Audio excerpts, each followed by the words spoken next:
দর্শক মানচিত্রের নিয়মিত আয়োজন কথোপকথনে। দর্শক, অনেক জল্পনা কল্পনার পর অশ্বডিম্ব হয়েছেন বলা যায় মার্কিন প্রশাসন। কেন কথা বলছি? ডোনাল্ড ট্রাম্প বলেছেন আমরা লকড অ্যান্ড লোডেড ছিলাম, কিন্তু ইরান আর মধ্যপ্রাচ্যের কয়েকটি দেশ অনুরোধ করার কারণে আমরা সেই হামলা চালাইনি। আর ইরান বলেছে ডোনাল্ড ট্রাম্প যাহা মিথ্যা কথা বলেছেন, ইরানের পক্ষ থেকে আমেরিকাকে কোনো অনুরোধ করার প্রশ্ন ওঠে না, বরং ইরান আমেরিকার যে কোনো দুঃসাহসের জবাব দেওয়ার জন্য প্রস্তুত ছিল।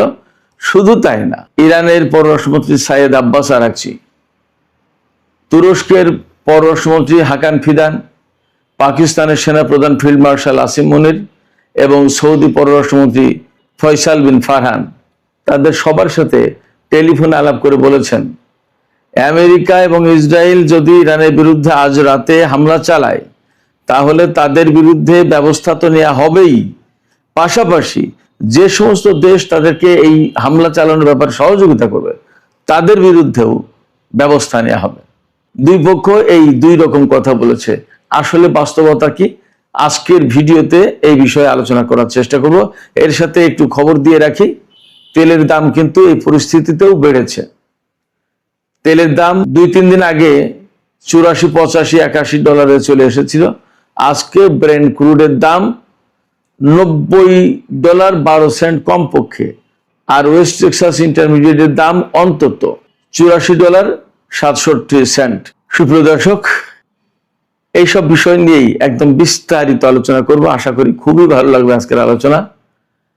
যদি ভালো লাগে তাহলে শেষ পর্যন্ত সঙ্গে থাকবেন, আর ভিডিওতে লাইক, কমেন্ট, শেয়ার করে আমাদের সাথেই থাকুন এবং চ্যানেলটি সাবস্ক্রাইব করে এই চ্যানেলের অগ্রযাত্রাকে আপনারা এগিয়ে নিতে হেল্প করুন।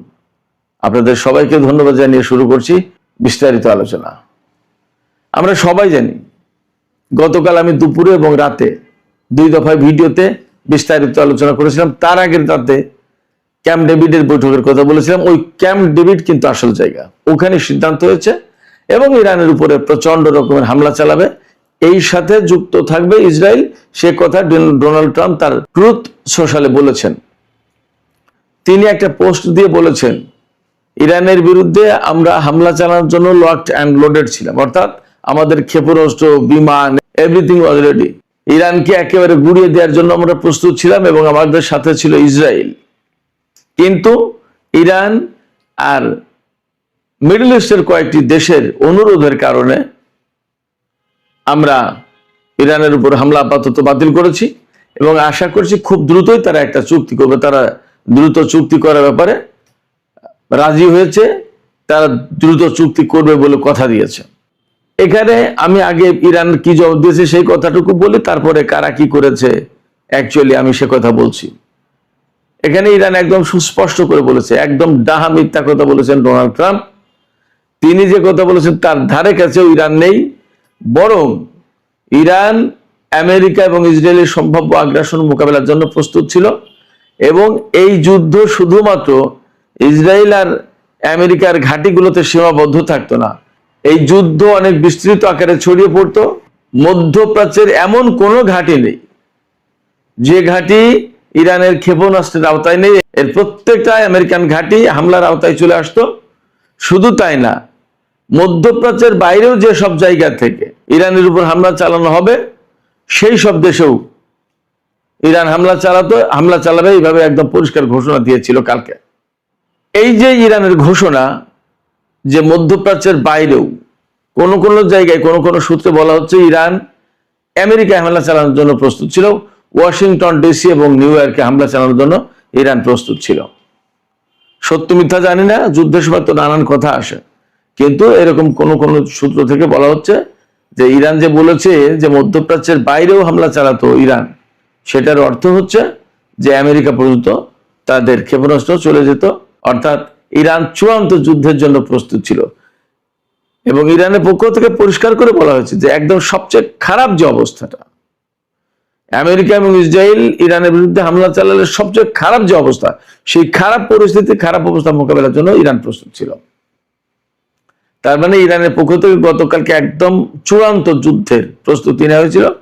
কোন কোন সূত্র থেকে বলা হচ্ছে অন্তত 500 হাইপারসনিক ক্ষেপণাস্ত্র রেডি করা ছিল, এবং ইরানের পক্ষ থেকে বলাই হয়েছিল যে আমেরিকা যদি ইরানের উপর হামলা চালায় এবং ইরানের বিদ্যুৎ বা বিভিন্ন অবকাঠামোর উপর হামলা চালায়, তাহলে ইরান মধ্যপ্রাচ্যের মার্কিন এবং ইসরায়েল রিলেটেড যে সমস্ত গ্যাস এবং তেলের স্থাপনা, oil refinery, oil field, gas field এগুলো আছে সব একদম ভস্ম করে দিত। একদম এইভাবে বলা হয়েছে। কারণ ইরানের এখন সুবিধাটা কি, ইরানের সামনে কিন্তু এখন আর মার্কিন ঘাঁটি ধ্বংস করার প্রশ্ন খুব একটা নেই মধ্যপ্রাচ্যে। এখন তারা ইনফ্রাস্ট্রাকচার ধ্বংস করবে, ইরানও তাই করতো। এবং ইরান গতকাল আর একটা ঘোষণা দিয়েছে যে এতদিন যুদ্ধের যে রুলস অ্যান্ড রেগুলেশনস মেনটেন করে এসেছে ইরান, হয়তো গত রাতে যে হামলা হলে সেই রুলস অ্যান্ড রেগুলেশনস হয়তো ইরান আর মানত না। এর ভিতরে মেসেজটা হচ্ছে এই যে ইরান কিন্তু নিয়ন্ত্রিত মাত্রায় হামলা চালিয়েছে, পাল্টা জবাব দিয়েছে, যাতে মানুষের জীবনহানি না ঘটে। কিন্তু গতকালকের কথা ছিল যে এই নিয়ম থেকে ইরান বেরিয়ে এসে অর্থাৎ একদম মরণপূর্ণ লড়াই করবে। তা মরণপূর্ণ লড়াই করলে তখন কার চোখে লাগলো, কার নাকে লাগলো, কার বুকে লাগলো, কার মুখে লাগলো, এগুলো কি দেখাতে কি থাকে নাকি? সে শুধু চিন্তা করে যে আমার সামনে শত্রুকে ধ্বংস করতে হবে। ইরানের সামনে কালকে এই সূত্র, এই থিওরি ছিল। ইরান ওই অনেক ভদ্রতার মধ্য দিয়ে যুদ্ধ করা এই নীতি থেকে গতকালকে সরে আসার ঘোষণা দিয়েছিল। এখন ডোনাল্ড ট্রাম্প যে বলেছেন যে কয়েকটি মিডল ইস্টের কান্ট্রি এবং ইরান এই অনুরোধ করার কারণে আমরা হামলা বন্ধ করলাম, বাতিল করলাম। আমি তো বললাম ইরান এটাকে একদম ডাহা মিথ্যা কথা বলেছে। আর মিডল ইস্টের কয়েকটা কান্ট্রি বলতে একদম ক্লিয়ার তথ্য এসেছে, গণমাধ্যমগুলোতে খবর এসেছে যে সৌদি যুবরাজ মোহাম্মদ বিন সালমান মার্কিন প্রেসিডেন্ট ডোনাল্ড ট্রাম্পকে ফোন করেছিলেন যে আপনি আসলে কি করতে যাচ্ছেন, কি করবেন, পরিষ্কার করেন। তিনি অর্থাৎ মোহাম্মদ বিন সালমান MBS যিনি, তিনি ডোনাল্ড ট্রাম্পের কাছে উদ্বেগ প্রকাশ করেছেন। আমি এর আগেও বলেছি যে এই যে উদ্বেগ প্রকাশ করা, এই উদ্বেগ প্রকাশ করা মানেই বিরোধিতা করা। আমি যদি বলি যে না না খুব সর্বনাশ হয়ে যেতে পারে, এটা উদ্বেগ প্রকাশ করলাম। এই উদ্বেগ প্রকাশ করা মানেই তো বিরোধিতা করা, যে না ভাই আপনি এই কাজ করেন, এই কাজ করলে খুব ক্ষতি হয়ে যাবে, সর্বনাশ হয়ে যাবে। ডোনাল্ড ট্রাম্পের কাছে সৌদি যুবরাজ বিরোধিতা করেছেন যে আমেরিকা যে ইরানের উপর হামলা চালাবে, এবং ইরান তো এই গত 5 মাস ধরে তো যুদ্ধ করে আসছে। 28শে ফেব্রুয়ারি, তার মানে ফেব্রুয়ারি মাস শেষ ধরেন, মার্চ থেকে এই পর্যন্ত 5 মাস যুদ্ধ তো করে আসছে। ইরান তো বলেনি যে আমরা সারেন্ডার করলাম বা আমরা পারছি না, বরং কোনো কোনো ক্ষেত্রে আমরা দেখছি আমেরিকা এত ক্ষতির মুখে পড়েছে যে সেই ক্ষতি পুষিয়ে নেওয়া তাদের জন্য কঠিন ব্যাপার। তার এই মুহূর্তে নগদ একটা উদাহরণ দিই। আমেরিকান ইউরোপীয় যে কমান্ড, যেমন সেন্টকম, যেমন এরকম ইউরোপীয় একটা কমান্ড আছে। ইউরোপীয় কমান্ডের যে কমান্ডার জেনারেল অ্যালেক্সাস গ্রিগোভিচ, তিনি বলেছেন মার্কিন প্রেসিডেন্টকে বা আমেরিকার পেন্টাগনকে, যুদ্ধ মন্ত্রণালয়কে বলেছেন যে ইউরোপীয় কমান্ডের পক্ষে এখন অ্যাট এ টাইম একসাথে আমেরিকা এবং ইসরায়েলকে নিরাপত্তা দেওয়া সম্ভব হচ্ছে না। আমাদেরকে বেছে নিতে হবে, হয় ইসরায়েলকে নিরাপত্তা দিতে হবে, না হয় আমেরিকাকে। কারণ আমাদের কাছে এত পরিমাণে অস্ত্র, যুদ্ধ সামগ্রী আর নেই।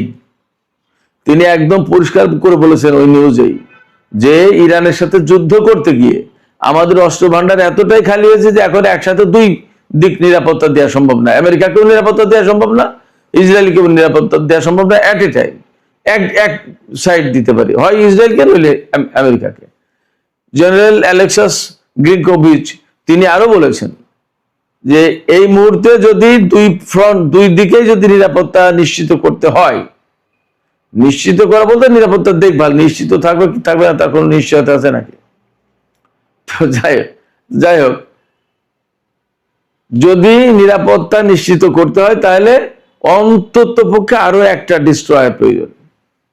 আমেরিকাকে আর একটা ডিস্ট্রয়ার দিতে হবে। তার এই যে ইউরোপীয় কমান্ড, যেটা এটা ভূমধ্য সাগর থেকে শুরু করে ইউরোপের বিভিন্ন অঞ্চল পর্যন্ত তারা দেখভাল করে। এই ভূমধ্য সাগর থেকে ইরানের ক্ষেপণাস্ত্র ধ্বংস করে যাতে ইসরায়েলে যেতে না পারে, ড্রোন ধ্বংস করে তারা।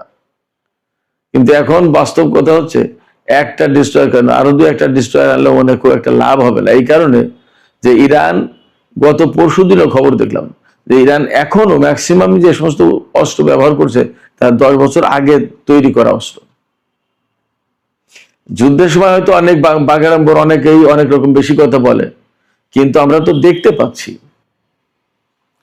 ইরান বারবার জোর দিয়ে বলছে যে আমরা এখনো অনেক কিছু বের করিনি।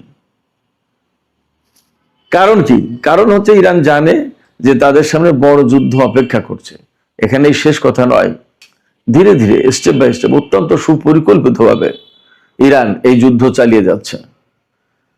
তো যাই হোক, যে কথা বলছিলাম, সৌদি যুবরাজ ডোনাল্ড ট্রাম্পকে ওই কথা বলার পরে ডোনাল্ড ট্রাম্প থেমেছেন। কারণ তিনি জানেন যে মধ্যপ্রাচ্যের সমস্ত গ্যাস ফিল্ড, অয়েল ফিল্ড যদি শেষ হয়ে যায়, মধ্যপ্রাচ্যের জনগণ এই সমস্ত রাজা বাদশার বিরুদ্ধে খেপে যাবে, নাম্বার 1। নাম্বার 2, তেলের বাজার, গ্যাসের বাজার কোথায় যাবে আপনারা চিন্তা করেন। ইরান আবার নতুন করে হুঁশিয়ারি দিয়েছে যে হরমুজ প্রণালীতে কন্ট্রোল তো শক্ত করা হবেই।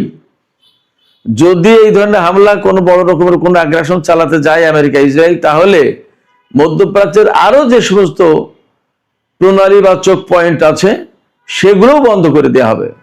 একথা কে বলছেন? একথা বলেছেন ইরানের সর্বোচ্চ জাতীয় নিরাপত্তা পরিষদের সচিব মোহাম্মদ বাকের জুলকাদ্র। তিনি বলছেন ইরানের সর্বোচ্চ নিরাপত্তা, অর্থাৎ নিরাপত্তা পরিষদ যেটা ইরানের, তার প্রধান অনেক বড় গুরুত্বপূর্ণ ব্যক্তি, এই পদে ছিলেন ডক্টর আলী লারিজানি, যিনি মারা গেলেন। কেমন? তো ইরানের পক্ষ থেকে এরকম হুঁশিয়ারি আছে। আর ইসরায়েলের গ্যাস ফিল্ডের কথা ইরান এইভাবে বলেছে, ইসরায়েল যদি এই হামলায় জড়িত হয় তাহলে ইসরায়েলের গ্যাস ফিল্ড একদম জ্বালিয়ে পুড়িয়ে ছারখার করে দেওয়া হবে। আমি মোটামুটি ভাবে এখান থেকে নিশ্চিত হচ্ছি, গতকাল মার্কিন প্রেসিডেন্ট ডোনাল্ড ট্রাম্প যে কারণে ইরানের বিরুদ্ধে যুদ্ধ বন্ধ করেছেন বা হামলা চালাননি বা বাতিল করেছেন হামলার সিদ্ধান্ত, সেটা এই ইরানের প্রস্তুতি ছিল একদম চরম প্রস্তুতি, চূড়ান্ত প্রস্তুতি। বললাম তো অন্তত 500 হাইপারসনিক ক্ষেপণাস্ত্র রেডি ছিল। তো 500 হাইপারসনিক ক্ষেপণাস্ত্র কোথায় ব্যবহার করবে? এবং প্রথমবারের মতো ফাতে 1 এই ক্ষেপণাস্ত্র ব্যবহারে আনতে যাচ্ছিল ইরান। এই ক্ষেপণাস্ত্রের পাল্লা হচ্ছে 1450 কিলোমিটার, গতি হচ্ছে 15 থেকে 16 ম্যাক, অর্থাৎ শব্দের 15 থেকে 16 গুণ দ্রুত গতিতে ছুটতে পারে এই ক্ষেপণাস্ত্র। ইরান থেকে ছুটলে ইসরায়েলে পৌঁছাতে 1-2-3 মিনিটের ভিতরে পৌঁছে যাবে। ক্ষেপণাস্ত্র ঠেকানোর প্রস্তুতিও নিতে পারবে না। আর জর্ডান, সৌদি আরব, এই সমস্ত জায়গার ক্ষেপণাস্ত্র প্রতিরক্ষা ব্যবস্থা শেষ করে দিয়েছে ইরান। অতএব আমেরিকা যদি আগ্রাসন চালাতো, ইসরায়েল যদি আগ্রাসন চালাতো গত রাতে, তাহলে ইরান সেই রকম ভাবেই জবাব দেওয়ার জন্য প্রস্তুত ছিল। এখন ডোনাল্ড ট্রাম্প যে দাবি করলেন যে ইরান এবং মধ্যপ্রাচ্যের কয়েকটি দেশের অনুরোধের কারণে আমরা হামলা বন্ধ করেছি এবং আশা করছি যে ইরান খুব দ্রুত একটা চুক্তি করবে, সেরকম একটা কথা দিয়েছে। বাস্তবতা কি তাই? আসলে ঘটনাটা কি হতে পারে এটা একটু বিশ্লেষণ করা যাক। আমরা এর আগে বহুবার দেখেছি যে আমেরিকা চুক্তির জন্য ইরানের পিছনে দৌড়াদৌড়ি করেছে, অনেকটা জোর করে পেছন থেকে শার্ট টেনে ধরে বলা যায় যে চুক্তি করেন, চুক্তি না করলে উপায় নেই, চুক্তি করেন, চুক্তি করে যান, কোথায় যাচ্ছেন আগে চুক্তি করে যান, এরকম করে টানাটানি করেছে বলা যায়। সেই জায়গায় ইরান চুক্তি করতে চায়নি। তারপরে এই যে বর্তমান যে সমঝোতা যেটা হয়েছিল কিছুদিন আগে, সেটা আমেরিকাও বাতিল করেছে, ইরানও বাতিল করেছে। ইরান কি বসে আছে চুক্তির জন্য? শুধু তাই না, তারা বলেছে যে এবার আর কোনো চুক্তির দিকে আমরা যাব না, এই যুদ্ধের ফায়সালা আগে করে নি। আমেরিকা আসলে কি চায় তার ফায়সালাটা আগে করে নি, তারপরে বাদ বাকি আলোচনা হবে। এবং আলোচনার জন্য কিন্তু আমরা বেশ কিছুদিন ধরে দেখছি মিশর, তুরস্ক, পাকিস্তান, কাতার, এই সমস্ত দেশ খুব চেষ্টা প্রচেষ্টা চালাচ্ছে, হয়তো ভেতর সৌদি আরবও। কিন্তু ইরান কোনো ফর্মাল আলোচনায় বসেন এবং কাউকে কোনো ইঙ্গিত দেয়নি, এবং ইরানের কোনো প্রতিনিধি এই সমস্ত ব্যাপারে আলোচনা করতে কোনো দেশে গেছে তাও না। কথা ইরানের পক্ষ থেকে একদম পরিষ্কার যে এই যুদ্ধ বন্ধ হতে হবে, যুদ্ধের আগে ফয়সালা হোক, তারপরে বাকি কথা। যুদ্ধের ফয়সালা যদি করতে যায় তাহলে কিভাবে করবে? আমেরিকা কোনো মতে এখানে একদম সারেন্ডার করে চলে যাবে ব্যাপারটা তা না, তাহলে তারা যুদ্ধই করবে। তো যুদ্ধ যদি করতে তাহলে ইরানকেও যুদ্ধ করতে, ব্যাপারটা ঠিক এই লেভেলে আছে। এখান থেকে দুই পক্ষের কারণে সরে যাওয়ার আর কোনো উপায় নেই, পথ নেই। যদি কিনা আমেরিকা সরে যায়, মার্কিন ঘাঁটি সেনা বিভিন্ন কিছু সরিয়ে নেওয়ার চিন্তা ভাবনা চলছে, দেখছি যে সরিয়ে নেওয়া হচ্ছে। ব্যাপারটা যদি তাই হয় তাহলে তারা যদি চলে যায় তাহলে অন্য কথা, কিন্তু ইরান সারেন্ডার করে যে আমেরিকার হাতে ইরানকে তুলে দেবে, তাদের কথা মেনে নেবে, ব্যাপারটা তা মোটেই না। এবং মজার ব্যাপার দেখুন, প্রথম ছিল তাদের সরকার পরিবর্তন, পরমাণু কর্মসূচির ধ্বংস, ইরানের ক্ষেপণাস্ত্র প্রতিরক্ষা ব্যবস্থা সব ধ্বংস এবং দেশ দখল, নতুন একটা সরকার প্রতিষ্ঠা করা। আস্তে আস্তে সেখান থেকে কোথায় এসেছে এখন? এখন ইরান হরমুজ প্রণালী খুলবে কিনা, বাবাল বান্দে প্রণালী ইয়েমেনিরা খুলে দেবে কিনা, এই জায়গায় এসে পৌঁছেছে। এবং আজ পর্যন্ত হরমুজ প্রণালী ক্রস করতে হয়নি আমেরিকার কোনো জাহাজ, না যুদ্ধ জাহাজ না বাণিজ্য জাহাজ। এই জায়গায় কোনো মতেই ইরান সারেন্ডার করবে এটা ভাবার কোনো সুযোগ নেই। আমি যা দেখতে পাচ্ছি যুদ্ধের বাস্তবতা তাই বলছে। ইরানের হয়তো অনেক বেসামরিক মানুষ মারা যাবে, হয়তো সামরিক মানুষও মারা যাবে, কিন্তু যুদ্ধে আত্মসমর্পণ করবে ইরান, এটা আপাতত কল্পনার বাইরে। শুধু তাই না, মার্কিন ঘাঁটিগুলোর যে অবস্থা করেছে তাতে আমেরিকা এখান থেকে চলে যেতে বাধ্য। ইরান কিন্তু বলেছে যে মধ্যপ্রাচ্য থেকে মার্কিন সেনারা যদি সব চলে না যায় তাহলে প্রত্যেক ফোঁটা তেল, অর্থাৎ প্রতি ফোঁটা তেল ইউয়ানে বিক্রি করা হবে, ডলারে না, ইউয়ানে বিক্রি করা হবে। প্রতি ফোঁটা তেল ইউয়ানে বিক্রি করা হবে। চিন্তা করুন ইরানের হুমকিটা কি। তার মানে আমেরিকার সামরিক সক্ষমতা প্রশ্নের মুখে বটেই। আমেরিকার ডলার থাকবে কিনা, ডলারের প্রভাব প্রতিপত্তি থাকবে কিনা, সেটা এখন প্রশ্ন হয়ে দাঁড়াচ্ছে। এবং গতকাল যে যুদ্ধের প্ল্যান ছিল আমেরিকার, তাতে বলা হচ্ছিল মধ্যপ্রাচ্যের দেশগুলো আমেরিকা ইসরায়েলের সাথে যুক্ত হবে। ইরান কিন্তু সেটা বন্ধ করেছে, মোকাবেলা করেছে তাদের প্রস্তুতি, তাদের সামরিক সক্ষমতা দেখিয়ে। আব্বাস আরেকটি বলেছেন যে ইরান একদম পরিপূর্ণভাবে প্রস্তুত রয়েছে তাদের সামরিক সক্ষমতা দেখানোর জন্য। কতটুকু সামরিক শক্তি আছে এটা প্রমাণ করে দেওয়ার জন্য প্রস্তুত।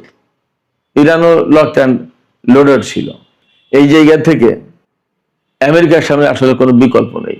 বিকল্প নেই এই কারণে হরমুজ তারা খুলতে পারবে না, ইরানের পরমাণু কর্মসূচি ধ্বংস করতে পারবে না, ইরান দখল নিতে পারবে না, ইরানে স্থল অভিযান চালাতে পারবে না। নৌবাহিনীর শক্তি ব্যাপকভাবে কমে গেছে, বিমান বাহিনীর অবস্থা তাই। সেক্ষেত্রে আমেরিকার সামনে উপায়টা কি? একটা মাত্র পথ, পরমাণু অস্ত্র। কিন্তু তার জবাব ইরান কিভাবে দেবে এবং বিশ্ববাসী, বিশেষ করে চীন, রাশিয়া, উত্তর কোরিয়া, তারা কিভাবে রিয়াক্ট করবে সেটা কিন্তু একটা বড় প্রশ্ন। ফলে আমেরিকা যদি পরমাণু হামলা চালায় ইরানের উপরে, আমেরিকার ভূখণ্ড নিরাপদ থাকবে না, এটা মোটামুটি গ্যারান্টি দিয়ে বলা যায়। যা পরিস্থিতি, তাতে ডোনাল্ড ট্রাম্পকে অনেক কিছু ভাবতে হয়েছে, বিবেচনা করতে হয়েছে এবং এই হামলা বন্ধ করতে হয়েছে। এই হামলা চালালে তার পরিণতি হবে ভয়াবহ ভয়াবহ। সুপ্রিয় দর্শক, এখনকার আলোচনা এখানে শেষ করতে চাই। আলোচনা শেষের আগে আমি আপনাদেরকে বলি, আপনাদের কি মনে হচ্ছে ডোনাল্ড ট্রাম্প যে হামলা বন্ধ করলেন, এটা কি ইরানের শক্তিমত্তার কারণে, নাকি ইরান এবং মধ্যপ্রাচ্যের দেশগুলো তাকে আশ্বস্ত করেছে চুক্তি একটা হবে? আসসালামু আলাইকুম। ইরান হুঁশিয়ার করে দিয়েছে যদি মার্কিন যুক্তরাষ্ট্র এবার ইরানে হামলা চালায় তাহলে যুদ্ধের আগুন ছড়িয়ে যাবে পুরো মধ্যপ্রাচ্যে, দাউ দাউ করে জ্বলবে মধ্যপ্রাচ্য। এবং সে সময় মধ্যপ্রাচ্যের কোনো দেশ যদি আমেরিকানদেরকে রক্ষা করার জন্য ঢাল হয়ে দাঁড়ায়, তাদেরকেও জ্বালিয়ে দেয়া হবে।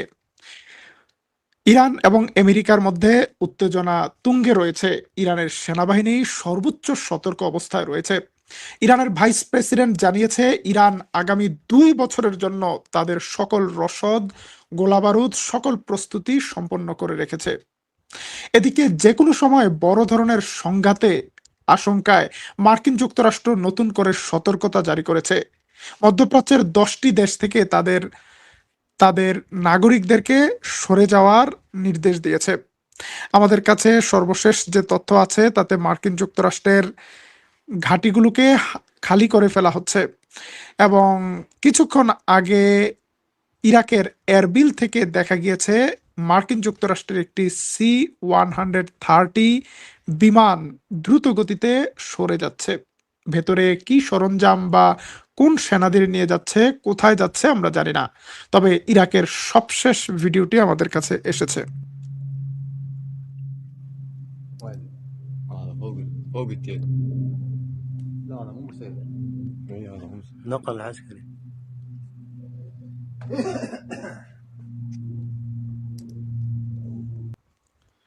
প্রিয় দর্শক, আমরা সকালের লাইভে জানিয়েছিলাম যে ইরাক থেকে অন্তত 5টি পেট্রিয়ট এয়ার ডিফেন্স সরিয়ে নিচ্ছে মার্কিন যুক্তরাষ্ট্র। কুয়েত থেকেও সেনা প্রত্যাহার করার বিষয়টি বিবেচনা করছে।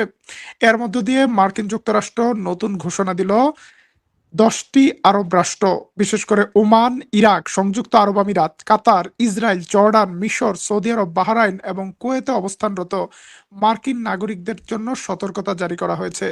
তারা যেন দ্রুত এই অঞ্চল ছেড়ে চলে যায়। নতুন করে আজকে এই নিরাপত্তার সতর্কতা জারি করেছে এই অঞ্চলের মার্কিন দূতাবাসগুলো। কি হতে যাচ্ছে মধ্যপ্রাচ্যে, কোন দিকে পরিস্থিতি? এদিকে মার্কিন যুক্তরাষ্ট্র এবং ইসরায়েল যে কোনো সময় ইরানের বিরুদ্ধে, ইরানের জ্বালানি অবকাঠামোগুলোর বিরুদ্ধে বড় ধরনের হামলার পরিকল্পনা করছে বলে জানিয়েছে সিবিএস নিউজ। আমাদের কাছে সিবিএস নিউজের যে আহ, সংবাদটি আছে তাতে বলা হচ্ছে যে মার্কিন যুক্তরাষ্ট্র এবং ইসরায়েল একসাথে ইরানের উপর হামলা করবে এবং সে ধরনের পরিকল্পনা চলছে।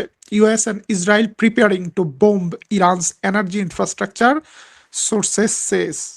তবে ইরানও বসে নেই। ইরান পাল্টা হুঁশিয়ারি দিয়ে বলেছে আমেরিকা যদি আমাদের জ্বালানি স্ট্রাকচারে হামলা চালায় তাহলে পুরো মধ্যপ্রাচ্য অঞ্চলে মার্কিন যুক্তরাষ্ট্রের সকল ধরনের জ্বালানি ইনফ্রাস্ট্রাকচারে আমরা হামলা চালাবো।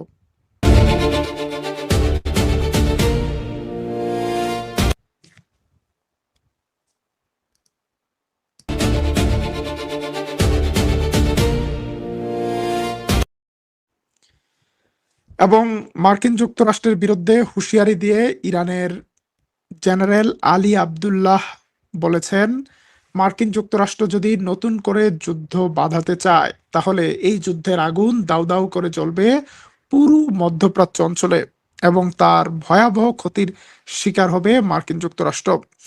এদিকে ইরান হরমুজ প্রণালী পুরোপুরি বন্ধ করে দিয়েছে। হরমুজ প্রণালীতে ইরানের দেখানো পথেও এখন আর কেউ যেতে পারছে না, বরং অনেকগুলো জাহাজকে ফেরত পাঠানো হয়েছে।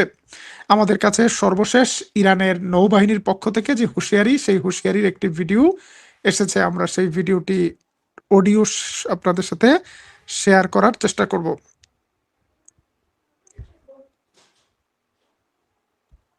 corridor, money, territorial waters. You have glory, Morovesol, Minuan glory. You are proceeding in southern corridor.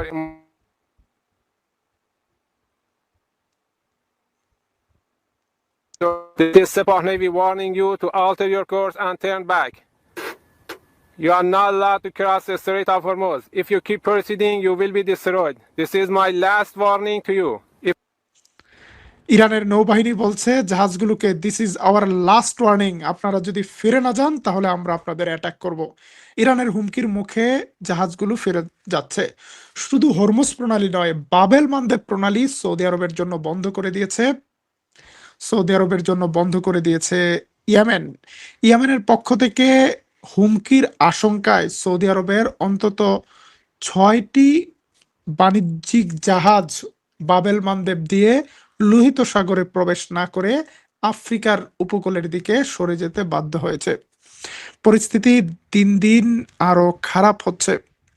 এদিকে আগামী দিনে যদি ইরানের বিরুদ্ধে কোনো হামলা হয়, সেই হামলায় যদি ইসরায়েল যোগদান করে, তাহলে ইরানের পাল্টা হামলা থেকে ইসরায়েলকে রক্ষা করতে পারবে না মার্কিন যুক্তরাষ্ট্র।